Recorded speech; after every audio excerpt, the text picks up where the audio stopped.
மீனாட்சி பல்வரிசை அது தாண்டி சீர்வரிசை பொண்டாட்டி முத்து முகம் அது தாண்டி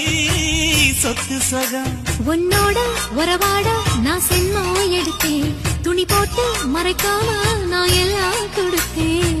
பொண்டாட்டி கட்டுக்கோப்பாயிருப்பதனாலே